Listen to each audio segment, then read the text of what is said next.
मंगलवार को अल्पसंख्यक मोर्चा के भारतीय जनता पार्टी के प्रदेश उपाध्यक्ष अनवर अली उर्फ टीटू बाडवाल ने प्रेस कॉन्फ्रेंस कर बताया कि सोमवार को कन्हैया कुमार किशनगंज की धरती पर आए और प्रधानमंत्री श्री नरेंद्र मोदी पर अभद्र भाषा का प्रयोग किए।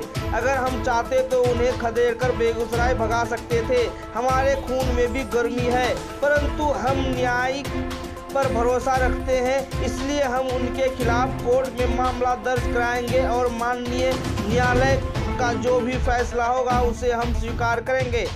उन्होंने आरोप लगाते हुए कहा कि कन्हैया कुमार ने प्रधानमंत्री नरेंद्र मोदी को दोगला कहकर पुकारा।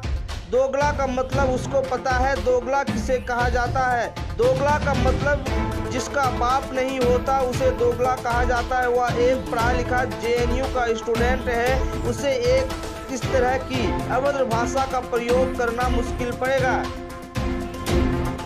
हम लोग श्यामा प्रसाद मुखर्जी और दीनदयाल उपाध्याय के बताए हुए रास्ते पर चल रहे हैं। हम लोग को मार, दंगा, फसाद ये सब नहीं करना, नहीं तो कल ही मार बैठते। उतना गरम खून हम लोगों का भी है कि कल ही मार बैठते और खदेड़ते हुए बेगूसराय ले जाते। कि उन्होंने माननीय प्रधानमंत्री श्री नरेंद्र मोदी जी को दोगला कह के कोट किया है।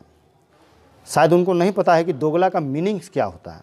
जिसके बाप का पता ना हो उसे दोगला कहा जाता है। जवाहरलाल नेहरू यूनिवर्सिटी में पढ़े हैं, उनको इतना भी अकल नहीं है और शायद शर्म नहीं है उनको कि किसी भी देश के प्रधानमंत्री को, आप नरेंद्र मोदी अगर प्रधानमंत्री नहीं होते, आप उनको गाली बकते, कोई बात बोलते तो चलता। आपने हिंदुस्तान के एक डिग्निटी को गाली बका है। हिंदुस्तान के एक ऐसे व्यक्ति को जो प्रधानमंत्री के पद पे बैठा है, उसके गरिमा को गाली बका है आपने। इसलिए मैं कन्हैया कुमार के ऊपर में केस फाइल करने जा रहा हूं। एक मुस्लिम धार्मिक स्थल को यूज करके किसी हिंदू पार्टी के या हिंदू व्यक्ति के ऊपर में आपने जो भाषण दिया है और उनको जो आपने अपशब्द कहा है, तो आप हिंदुस्तान के भाईचारा और किशनगंज के भाईचारा, किशनगंज के गंगा जमनी तहजीब और किशनगंज के भाईचारगी और यहाँ के सौहार्द को बिगाड़ने का काम किया है।